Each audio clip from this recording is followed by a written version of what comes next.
Donc, Apocalypse au chapitre 11, et on lit à partir du verset 1. Je commence la lecture, puis vous allez suivre. C'est Jean ici qui nous dit « On me donna un roseau semblable à une verge, en disant « Lève-toi et mesure le temple de Dieu, l'autel et ceux qui y adorent. Mais le parvis extérieur du temple, laisse-le en dehors et ne le mesure pas, car il a été donné aux nations et elles fouleront aux pieds la ville sainte pendant 42 mois. Je donnerai à mes 2 témoins le pouvoir de prophétiser, revêtus de sacs pendant 1260 jours. Ce sont les 2 oliviers et les 2 chandeliers qui se tiennent devant le Seigneur de la terre. Quelqu'un veut leur faire du mal, du feu sort de leur bouche et dévore leur denier. Et si quelqu'un veut leur faire du mal, il faut qu'ils soient tués de cette manière. Ils ont le pouvoir de fermer le ciel afin qu'il ne tombe point de pluie pendant les jours de leur prophétie. Et ils ont le pouvoir de changer les eaux en sang et de frapper la terre de toute espèce de plaie, chaque fois qu'ils le voudront.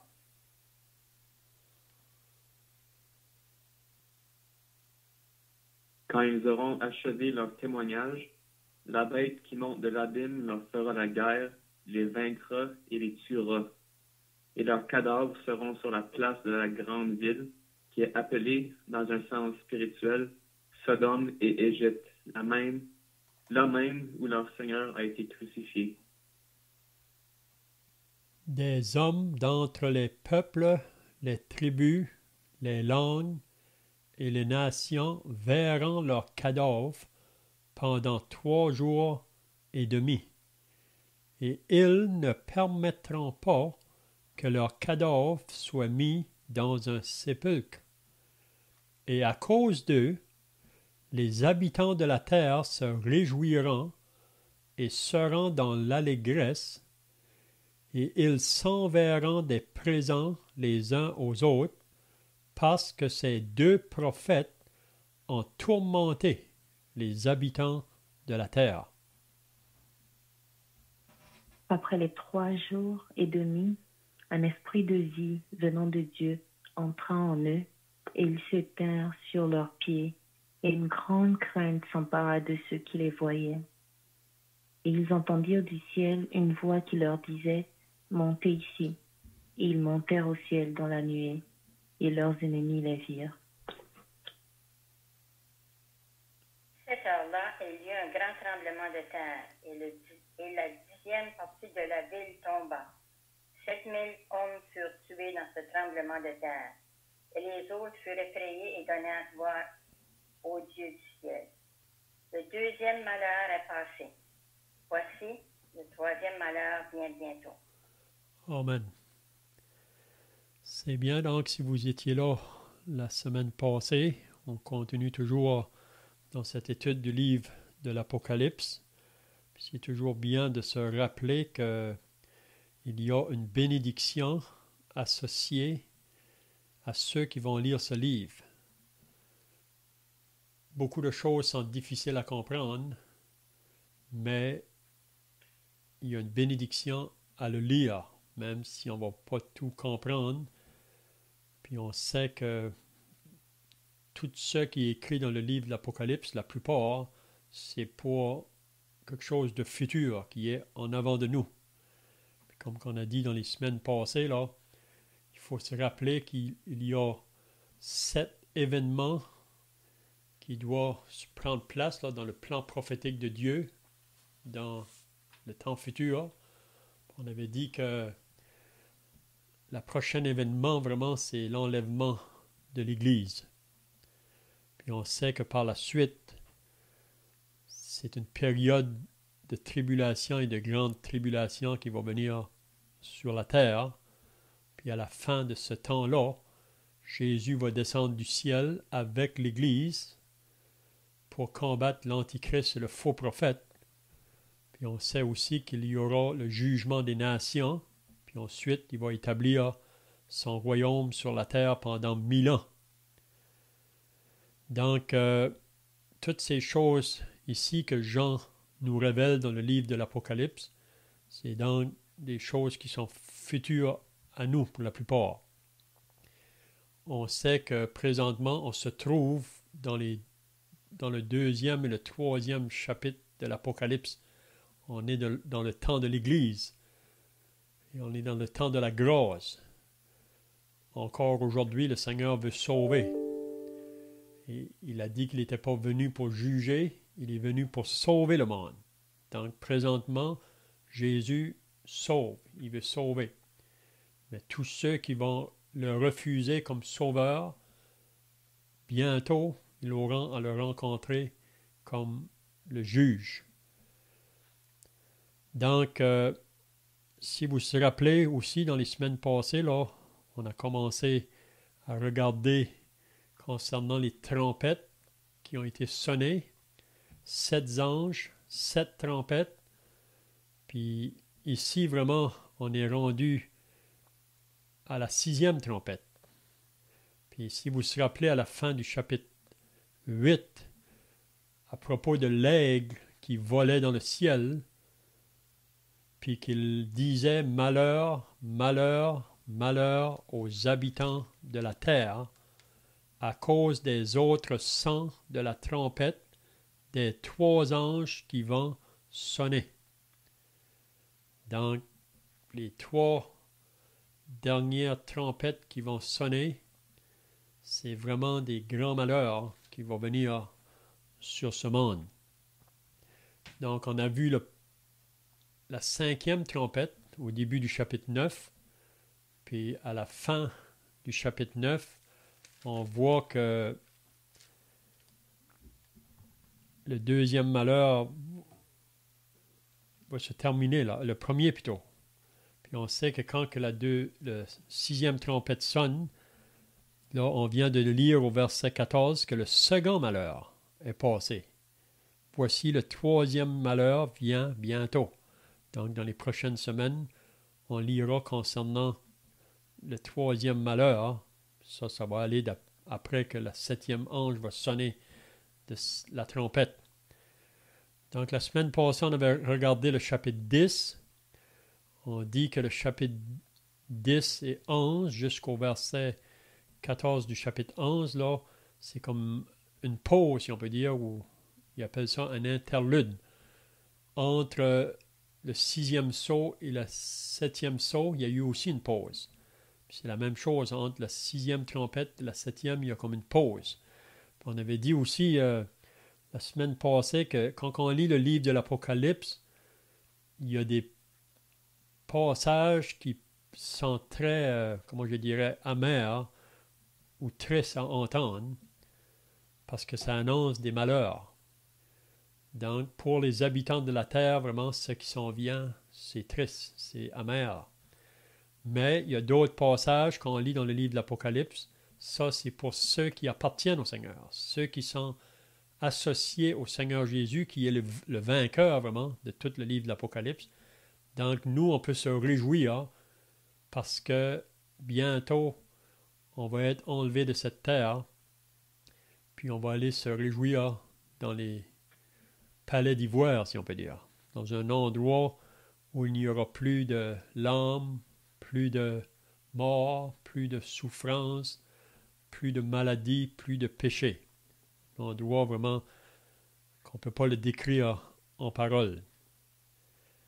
Donc, il y a ces deux côtés-là, même dans toute la Bible, vraiment. Dans toute la Bible, quand on le lit, même c'est ça qu'on avait vu un peu la semaine passée, là, quand on a parlé à propos du petit livre que Jean devait avaler, puis ça disait que dans sa bouche, il va être doux comme du miel, mais après qu'il l'a avalé, ça va être amer. Ça va être, dans ses entrailles, ça va être rempli d'amertume. Donc, c'est pour dire que dans la Bible, on voit toujours ces deux aspects-là. Mais on peut dire, quand on parle du doux et du miel, ça, c'est vraiment associé à ce qui est bon pour le peuple de Dieu.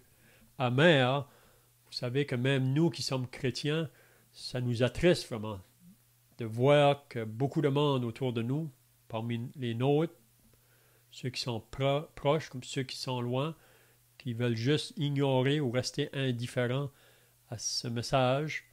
Parfois, ça nous attriste, même pour nos enfants ou pour tous ceux qui nous entourent. On a un peu la pensée de Jérémie, là. Même l'apôtre Paul, si vous lisez Paul dans le chapitre, je pense que c'est 9, qui dit que il pleure vraiment. Jérémie disait, lui, si ma tête était remplie d'eau, je pleurerais jour et nuit, à cause qu'il voyait la condition du peuple d'Israël. Donc, c'est ça qu'on a vu donc la semaine passée, là, à la fin du chapitre 10. C'était concernant ce livre-là que l'ange avait dans sa main, là, puis que Jean devait le prendre, puis l'avaler. Puis ça disait qu'il allait être doux, mais ensuite, il deviendrait amer.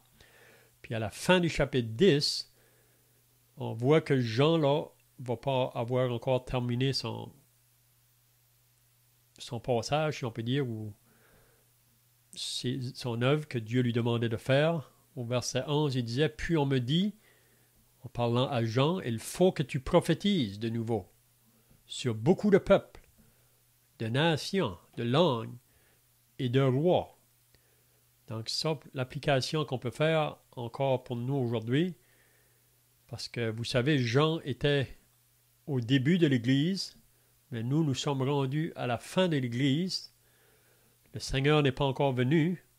Donc, ce qu'il demandait à Jean de faire, de parler de sa part, qu'il devait parler à tous les peuples, aux nations et les rois. Donc, nous, c'est notre responsabilité, à la fin de l'Église, de aussi parler du message de l'Évangile à ceux qui nous entourent, parce qu'on est beaucoup plus proche de la fin des temps que Jean était. On sait que pour Dieu, un jour est comme 1000 ans, 1000 ans est comme un jour. Donc pour Dieu, vraiment, depuis que l'Église a commencé, c'est simplement 2 jours. Donc ce soir, on va rentrer dans le chapitre 11. Donc je ne sais pas si ceux qui étaient là la semaine passée, là, si vous avez d'autres pensées de qu'est-ce qu'on avait vu la semaine passée, ou si vous avez des questions concernant le chapitre 10 de l'Apocalypse. C'est bien. Donc si on commence le chapitre 11, c'est encore Jean qui dit « On me donna un roseau semblable à une verge. » Donc ici, le roseau, ça représente quelque chose pour mesurer. Mesurer. Puis qu'est-ce que Jean devait mesurer? Ça dit « Lève-toi et mesure le temple de Dieu, l'autel et ceux qui y adorent. » Donc, vous savez tous que souvent on utilise une mesure, même quand on veut marquer un terrain, là, une propriété. Si vous avez acheté un terrain, souvent on fait venir ceux qui vont faire l'appontage, là. Donc, ils prennent les mesures, ils vont placer des bornes, puis ensuite, quand la dide est faite, c'est signé, ça veut dire que cette propriété-là vous appartient. Hein? Mais on prend toujours des moyens pour mesurer cette partie de terrain-là qui va vous appartenir. Donc, on peut dire ici, c'est une application qu'on peut faire, là, que quand Jean, on lui donne un roseau pour mesurer, là, une mesure, puis qu'est-ce qu'il doit mesurer vraiment? C'est ce qui appartient à Dieu, la propriété de Dieu. Puis on dit que cette propriété-là, c'est vraiment à Jérusalem. Vous savez, c'est toujours la propriété de Dieu.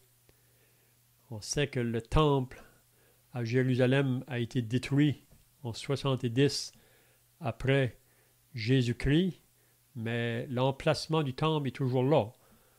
Puis si vous avez lu la Bible, là, on voit qu'il nous parle de 5 temples qui ont été bâtis. Ça, c'est à part du tabernacle dans le désert. On sait que le tabernacle dans le désert que Moïse devait construire, là, c'était aussi appelé la maison de Dieu. Mais quand on parle du temple ici, ça parlerait plutôt du premier temple qui était le temple de Salomon. Vous vous rappelez que c'est David, premièrement, qui avait eu à cœur de bâtir ce temple. Il voulait faire ça pour Dieu. Mais Dieu avait dit, c'est pas toi, David, qui va bâtir. Tu as eu des bonnes intentions, mais c'est pas toi. Mais c'est celui qui va naître de toi. Ça va être ton fils. Puis vous vous rappelez que David avait ramassé beaucoup de matériel, de provisions pour le donner à son fils quand il allait bâtir ce temple-là, le temple de Salomon. Mais vous vous rappelez que ce temple-là a été détruit par les Babyloniens. Ensuite, le deuxième temple qui a été bâti, c'est le temple du temps de Esdras et de Néhémie. Vous vous rappelez de ça? Puis on sait que quand on parle d'un troisième temple, c'est le temple d'Hérode, mais c'est plutôt un temple qu'il a renouvelé là. Le temple qui a été renouvelé ou qui a ajouté des choses à cette partie-là. Mais ce temple-là d'Hérode a été détruit en 70. Mais selon la parole de Dieu, on dit ou on croit qu'il y aura un quatrième temple. Puis ça, c'est dans le temps de la tribulation qui va être bâti. Puis vous savez que présentement, tout est prêt pour bâtir le temple à Jérusalem. Vous savez, ils ont tous les plans de préparer, même qu'il y a ils sont en train d'enseigner des hommes aujourd'hui qui vont faire la prêtrise. Puis les Juifs sont tous en train de vouloir recommencer de nouveau tous les rituels juifs. Mais on sait qu'en arrière de ça, c'est vraiment, comment je dirais, le temple est construit, mais Dieu va être quand même mis de côté dans ce temps-là. Parce que vous savez qu'Israël, présentement, est un peuple très éloigné de Dieu. On dit qu'il y a deux groupes en Israël, il y a les sionistes et les orthodoxes. Mais c'est des peuples qui peuvent démontrer peut-être qu'ils sont religieux extérieurement, mais c'est un peuple vraiment anti-Dieu par leur manière d'agir. Oui. Mais ce temple-là, donc, sera reconstruit dans la tribulation. Ça ne nous dit pas dans quel moment. Ça pourrait se faire très vite, vous savez, avec toutes les choses aujourd'hui, que les machineries qu'on a, on peut bâtir un temple dans très peu de temps. Mais cela va se faire. Puis ici, on pourrait penser, là, quand que Jean nous parle qu'il doit mesurer, mais il y a une partie, vous savez que même quand que l'Antichrist va venir, où les nations, là, pour attaquer à Jérusalem, là, ils ne pourront pas toucher cette partie-là. C'est vraiment la place de Dieu, vraiment. C'est de la propriété de Dieu. Donc, tu vas mesurer ça. Le temple de Dieu, l'autel et ceux qui adorent. Mais le parvis extérieur du temple, ça veut dire c'est en dehors. Il dit, laisse-le en dehors et ne le mesure pas, car il a été donné aux nations. Donc, c'est donné aux nations. Donc, les nations vont abuser vraiment de ça. Et elles fouleront au pied la ville sainte pendant 42 mois. Donc, vous savez que 42 mois, ça parle de 3 ans et demi. Puis, on croit ici que dans cette partie ici de l'Apocalypse, là, on est rendu dans la deuxième partie de la tribulation. Donc, on peut voir que la première partie est passée, les 3 ans et demi, les premières parties. Ici, on s'est rendu dans la deuxième partie. Parce qu'on sait qu'au début de la tribulation, l'Antichrist, quand il fait son entrée, là, c'est un homme qui va attirer beaucoup de gens à lui. Ça va être un homme qui va être possédé du diable, mais il va se proclamer comme quoi qu'il vient de Dieu, mais ce n'est pas de Dieu qui vient. Il vient vraiment possédé par la puissance du diable, puis il va séduire les gens, puis on sait qu'il y a 2 qui s'élèvent, là, quand on arrive à Apocalypse 13, il parle de 2 bêtes, un qui monte de la mer, puis l'autre de la terre. Donc, il y a la première bête qui est l'Antichrist, la deuxième, c'est le faux prophète. Donc, ils vont travailler ensemble vraiment pour réunir tout le monde à eux. Puis, en arrière de ça, c'est le diable qui veut avoir l'adoration vraiment. Puis ça va être au travers de l'Antichrist qui va avoir cette adoration-là. Donc, mais qu'est-ce qui va prendre place? On dit dans la deuxième partie de la tribulation, on avait vu déjà que dans le chapitre 7 de l'Apocalypse, il y a 144 000 Juifs qui vont être marqués du sceau de Dieu. Puis ces 144 000 Juifs-là, il n'y a personne qui pourra les faire mourir. Hein. Ils vont prêcher l'évangile du royaume pendant la tribulation. Beaucoup de personnes vont être sauvées au travers de leur message. Puis on voit que les 144 000 vont être là tout le temps de la tribulation. Ils sont là au début, puis ils vont être là jusqu'à la fin. On voit ça au chapitre 14 de l'Apocalypse. Mais ici, on voit deux autres personnes qui vont se présenter là, dans la deuxième partie de la tribulation. Il les appelle des deux témoins. Deux témoins. Puis on verra au chapitre 14, il va y avoir des anges qui vont parler de la part de Dieu. Ça va être les anges vraiment qui vont donner leur dernier message à la terre avant que la fin prenne place. Donc on voit que Dieu est toujours gracieux, si on peut dire. Il est toujours patient. Il y a toujours de ses serviteurs qui annoncent le message. C'est pas qu'ils vont avoir ça facile, mais quand que Dieu veille sur son serviteur, il n'y a personne qui peut les toucher. Si les personnes vont les toucher, c'est que Dieu va permettre qu'ils les touchent. Donc c'est pour ça qu'on n'a pas à avoir crainte les hommes. Et le Seigneur a dit, ne craignez pas celui qui peut tuer le corps, mais craignez plutôt celui qui peut tuer le corps et l'âme. Donc c'est Dieu qu'on doit craindre. Puis on voit que les apôtres, au début de l'Église, n'avaient pas la crainte des hommes. Il y avait la crainte de Dieu. Ils voulaient obéir Dieu. Donc ici, on voit donc deux personnages qui vont s'élever là. Mais avant de parler de ces deux témoins, est-ce que quelqu'un a des pensées là, du verset 1 et 2 qu'on vient de voir là? Est-ce que vous avez d'autres pensées là ou des questions?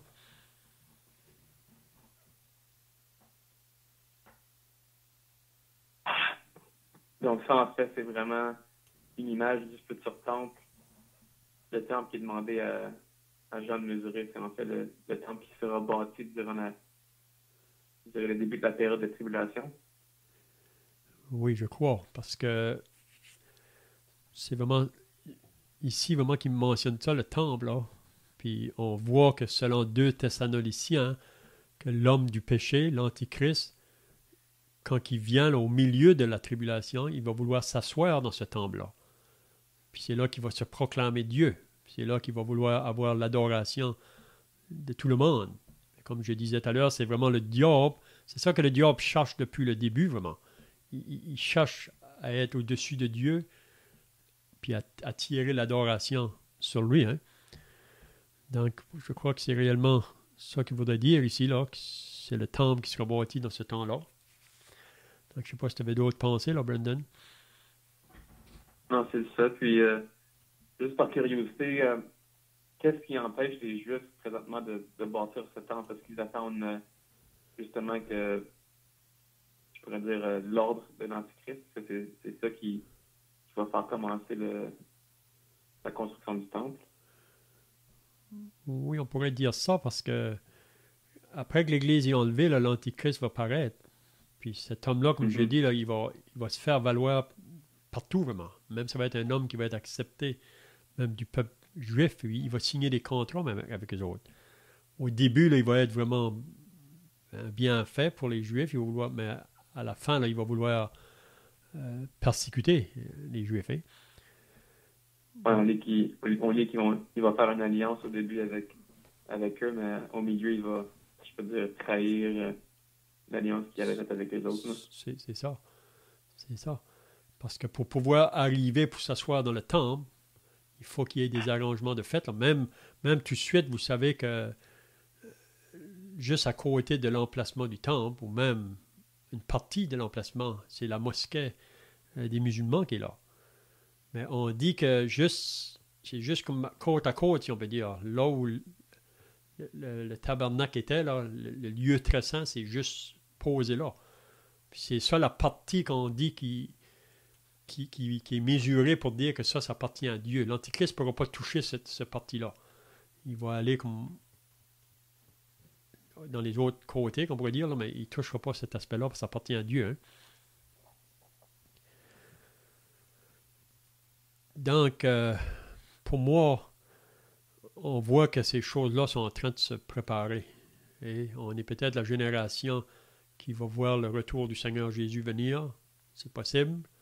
Sinon, pour moi, les choses sont bien... Tout montre qu'on va vers ces choses-là qui sont en train de se préparer là. Donc, le verset 3, donc, il nous parle de deux hommes qui vont s'élever dans ce moment-là. Là. Puis on dit que c'est probablement dans la deuxième partie de la tribulation. On ne peut pas y aller dogmatique, si on peut dire, avec certitude. Il y a différentes pensées, donc on peut soupçonner des choses. Puis on sait que si on cherche à connaître les voies de Dieu et les pensées de Dieu, là, Dieu peut nous les révéler. Mais il faut aller dans un esprit d'humilité, dans la prière, puis le Seigneur peut nous révéler ces choses. Hein. Mais on sait que, comme j'ai dit tout à l'heure, que beaucoup de choses, c'est du futur pour nous. Hein. C'est du futur pour nous. On sait que quand la tribulation va prendre place, nous, on va être dans le ciel. Hein.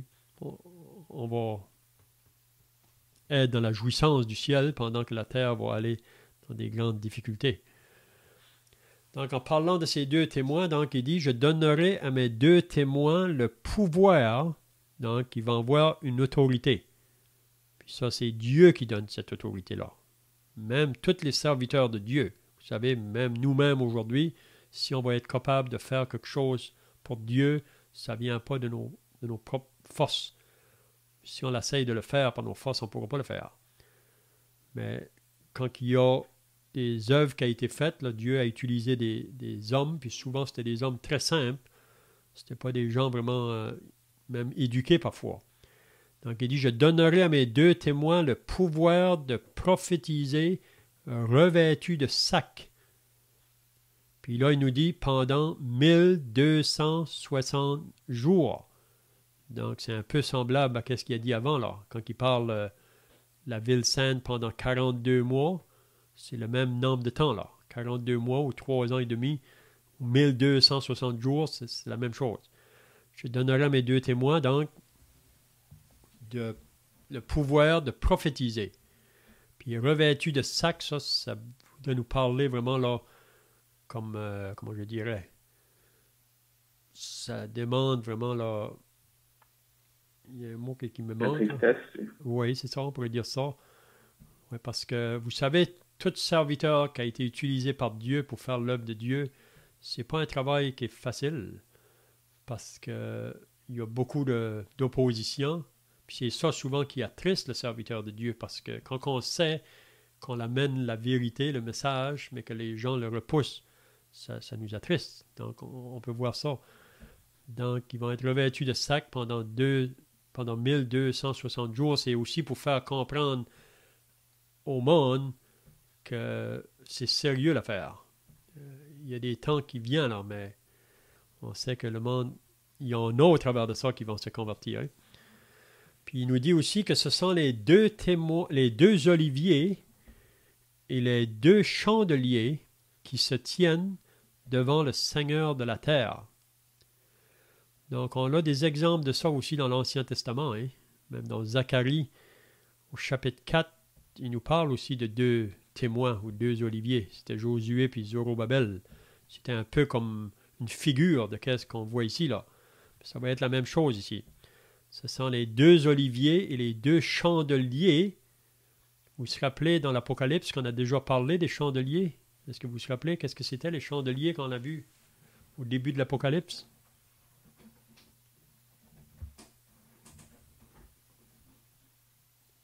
Les 7 églises. C'est ça, les 7 églises. Puis quand on dit que c'est des chandeliers, qu'est-ce que ça voudrait nous dire, ça? Qu'est-ce que ça voudrait représenter, des chandeliers? Quelque chose qui éclaire le monde. Mm-hmm. Le témoignage. C'est ça, témoignage. Parce que chaque église établie par Dieu, c'est la raison pour. Hein? C'est pour que cette Église-là, ce groupe de croyants-là qui est dans une localité, puisse être une lumière pour le monde autour, dans le but d'atteindre les âmes avec le message de l'Évangile.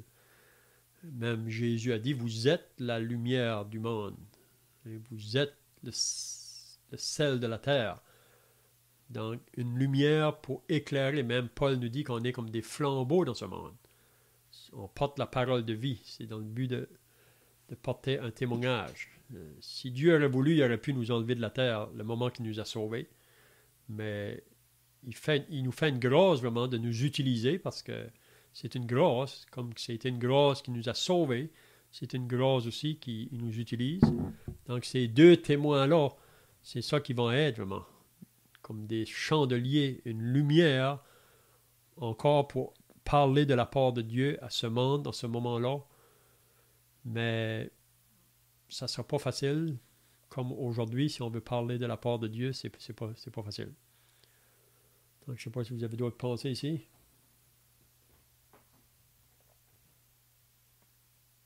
On peut voir dans l'Ancien Testament que dans le tabernacle,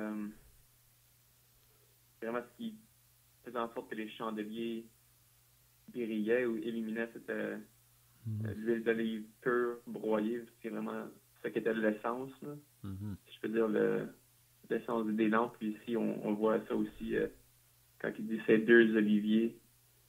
C'est comme s'ils ont une source illimitée de pouvoir, si je peux dire, pour justement éliminer, je veux dire, et puis rendre témoignage. Je me demande si cet olivier-là ne serait pas comme source de Dieu, comme si cet olivier provient de Dieu qui leur donne le pouvoir ou les mots. Là. Puis ça dit qu'ils vont prophétiser pendant 1260 jours. Ça veut dire qu'il y a un temps déterminé pour eux autres, dans ce sens-là. On va voir ça plus tard, là. C'est la même chose aujourd'hui, quand Dieu nous sauve, il veut nous utiliser, on ne sait pas pour combien de temps. Il y en a qui peuvent avoir un service, peut-être pour quelques temps, puis ensuite il va venir nous prendre. Un peu comme Jean-Baptiste, il avait son service, puis quand il a été terminé, il a fini. Mais on peut s'imaginer deux lampes qui éclairent de sa pleine puissance, là, dans les ténèbres. Hein? Puis on sait que la lumière va toujours faire fuir les ténèbres.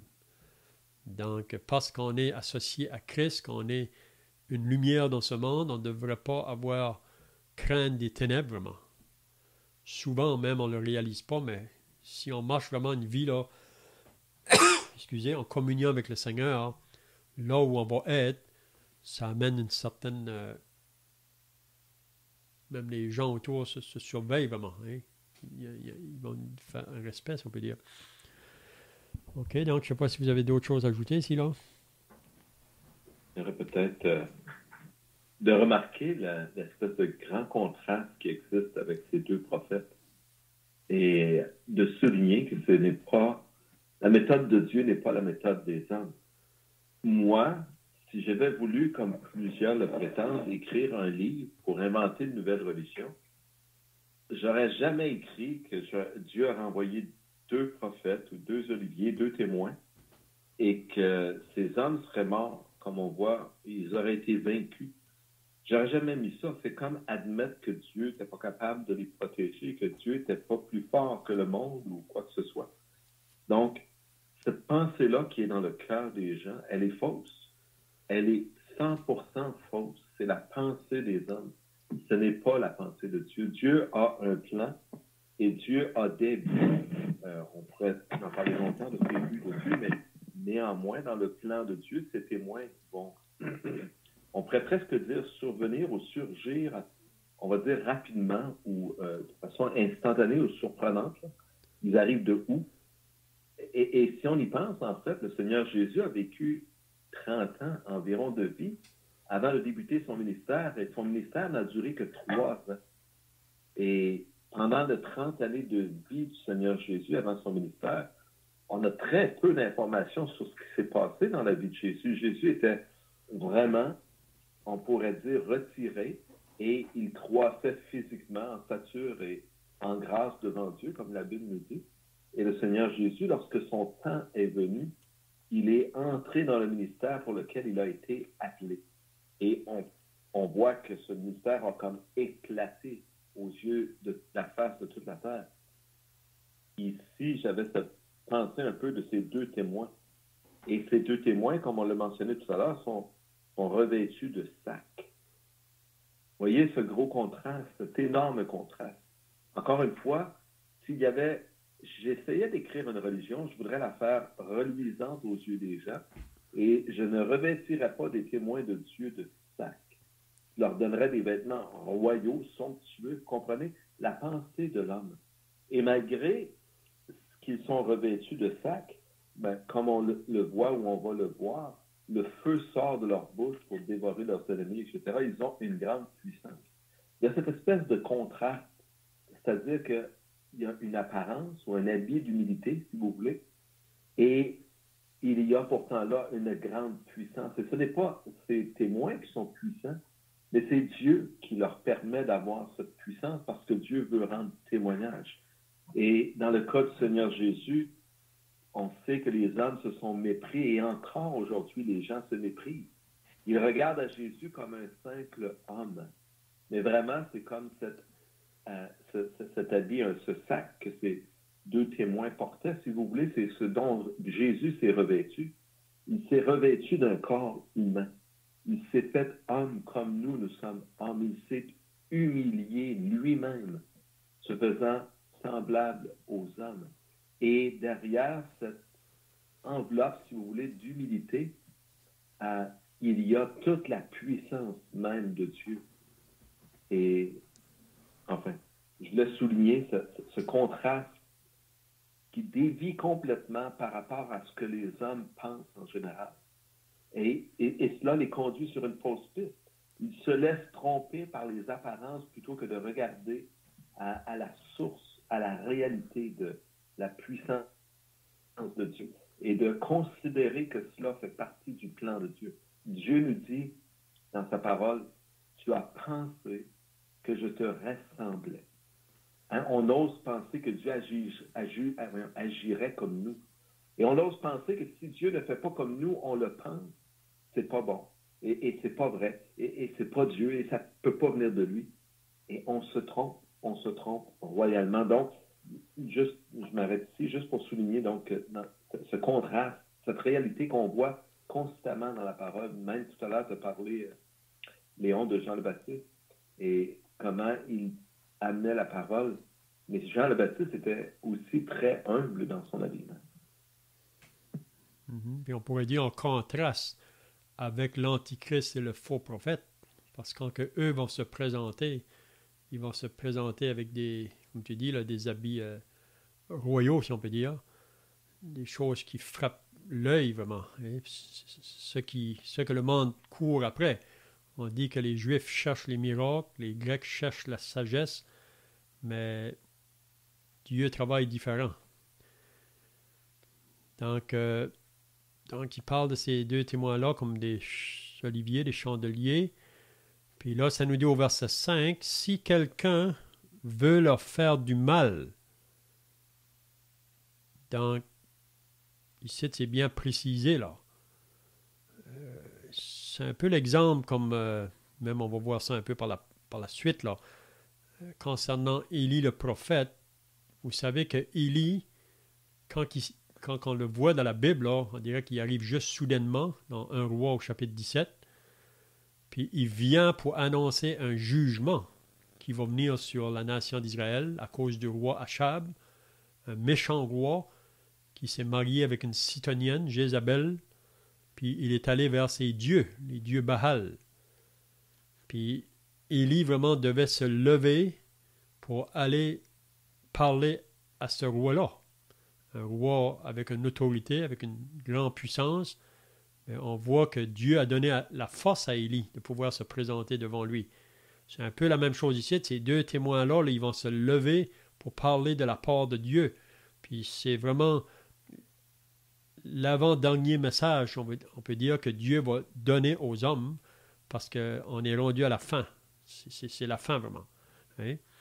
Donc, il dit que si quelqu'un veut leur faire du mal, du feu sort de leur bouche et dévore leur ennemi. Donc, c'est quelque chose. Quand quelqu'un va s'approcher pour venir leur faire du mal, puis probablement c'est quelqu'un-là qui veut leur faire du mal, ils sont probablement poussés par l'Antichrist qui va être là à ce moment-là. Oui, ça va se faire en même temps, dans un sens. Puis l'Antichrist va vouloir détruire tout ce qui est de Dieu.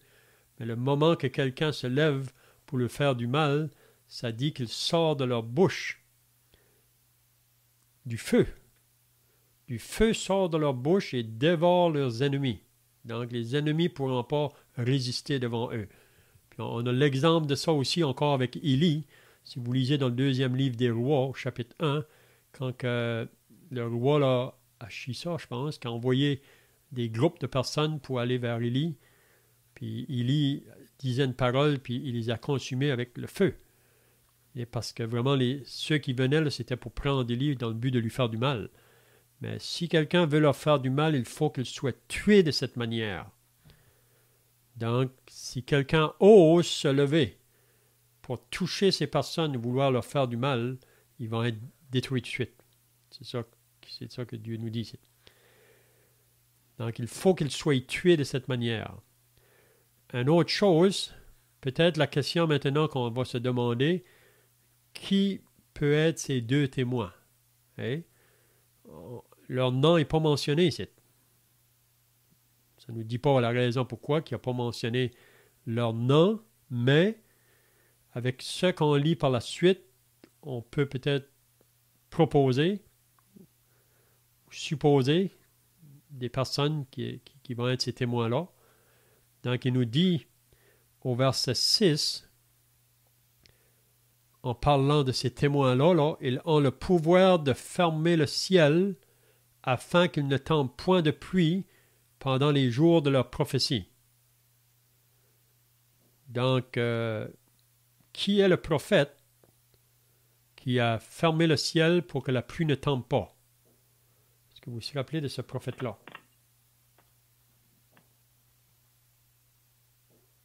Le prophète Élie. Mm-hmm. En fait, il y a deux prophètes, Élie et Élisée. On fait Élie pour 3 ans et Élisée 3 ans et demi. Élisée avait demandé une double portion de l'esprit et lui, la sécheresse a duré 7 ans. Oui, c'est sûr. Ça dit que Élie, on dit qu'il a fait 7 miracles. Dieu lui a donné le pouvoir d'accomplir 7 miracles. Élisée, lui, il a fait le double, parce qu'il avait demandé le double de son esprit. Mais on lit dans Jacques, au chapitre 5, en parlant d'Élie, Jacques nous dit qu'il était un homme de même nature que nous, il n'était pas différent. Mais c'est un homme que Dieu va utiliser. Puis c'est quand il avait été dit à Achab qu'il y a un jugement qui allait venir, là, c'était vraiment ça qu'il annonçait, une sécheresse, une famine. Donc la pluie allait arrêter. Donc ils ont le pouvoir de fermer le ciel afin qu'il ne tombe point de pluie pendant le jour de leur prophétie. Ça veut dire pendant 3 ans et demi. C'est là que le temps de leur prophétie, c'est le même temps que Élie a fait, là, vraiment dans le temps d'Achab. 3 ans et demi, il n'y a pas eu de pluie. Donc, on pourrait dire, supposer qu'un des premiers témoins, ça pourrait parler d'Élie. Puis ensuite, il dit, ils ont le pouvoir de changer les eaux en sang. Mais ici, il nous dit que les 2 témoins peuvent faire la même chose, là. Ils ont le pouvoir de changer les eaux en sang et de frapper la terre de toute espèce de plaie chaque fois qu'ils le voudront. Donc, qui est l'autre témoin pourrait nous représenter ici, là? Celui qui pouvait changer l'eau en sang et frapper la terre de toutes sortes de plaies, qui ça pourrait être? On sait dans l'Ancien Testament, bien sûr, que c'est ce qui est arrivé avec les plaies d'Égypte et Moïse. Mm-hmm. C'est ça.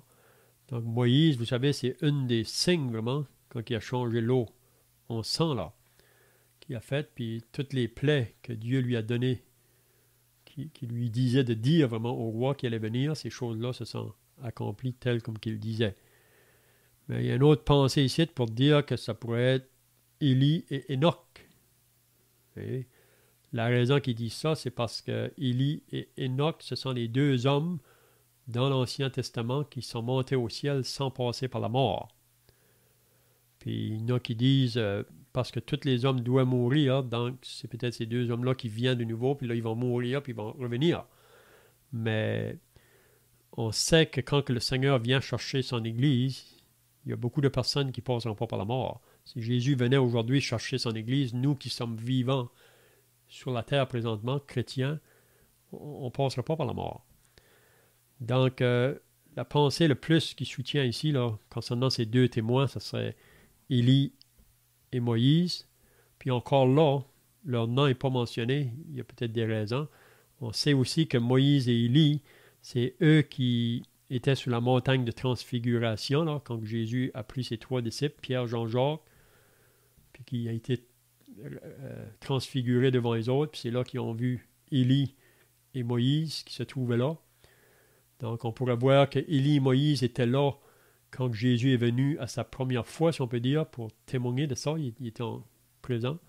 Puis peut-être qu'avant qu'il revienne pour sa seconde venue, c'est encore ces deux hommes-là que Dieu va utiliser.